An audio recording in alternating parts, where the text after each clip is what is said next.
Assalamualaikum warahmatullahi wabarakatuh.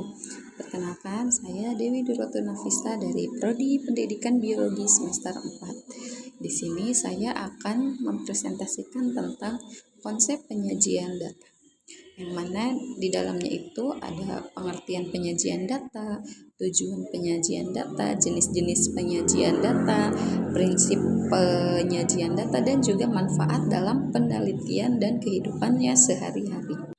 Nah, pengertian penyajian data.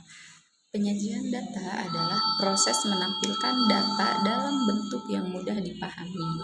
Data dapat disajikan dalam bentuk tabel, grafik, diagram, atau narasi. Nah, tujuan utama dari penyajian data adalah mempermudah analisis dan penarikan kesimpulan. Jadi, penyajian data itu adalah proses menampilkan data dalam bentuk yang mudah untuk dipahami dan mudah untuk dicerna. Nah, tujuan dari penyajian data itu sendiri yaitu untuk memudahkan pembaca memahami informasi, kemudian menyederhanakan data yang kompleks, membantu proses analisis dan pengambilan keputusan, serta menunjukkan pola, hubungan, atau perbandingan data.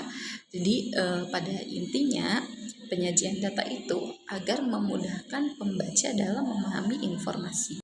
Nah, untuk jenis penyajian data itu ada 3 jenis, yaitu penyajian data diagram lingkaran, kemudian diagram batang, dan diagram batang. Nah, diagram lingkaran menunjukkan proporsi atau presentase. Jadi, diagram lingkungan itu digunakan untuk menunjukkan proporsi atau presentase. Setiap bagian mewakili bagian dari keseluruhan, dan diagram lingkaran itu cocok digunakan untuk data presentase. Nah, yang selanjutnya yaitu diagram garis. Diagram garis itu menunjukkan perubahan data dari waktu ke waktu. Cocok untuk melihat tren atau perkembangan, kemudian banyak digunakan pada data ekonomi, cuaca, dan penelitian. Nah, contohnya misalkan pada tahun 2022 ekonomi di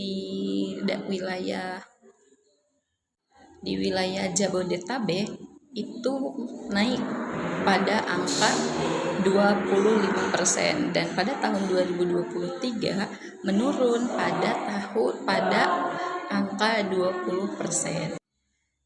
Nah, kemudian ada diagram batang. Diagram batang itu dapat digunakan untuk membandingkan data antar kategori. Nah, kemudian bentuk diagram batang dapat vertikal maupun dapat berupa horizontal. Nah, sering digunakan dalam laporan penelitian dan statistika. Nah, prinsip penyajian data yang baik itu yang pertama itu jelas dan mudah dipahami, menarik namun tetap sederhana, akurat dan sesuai dengan fakta, dan menggunakan skala dan simbol yang tepat. Nah, kelebihan dari penyajian data yaitu mempermudah pemahaman informasi, kemudian membantu analisis data lebih cepat, meningkatkan efektivitas komunikasi data, dan membantu pengambilan keputusan. Jadi banyak sekali kelebihan dari penyajian.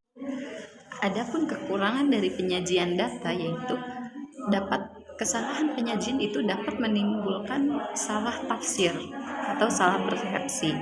Nah, diagram yang terlalu rumit itu akan sulit dipahami, dan pemilihan jenis penyajian yang tidak tepat dapat mengurangi efektivitas dari informasi tersebut.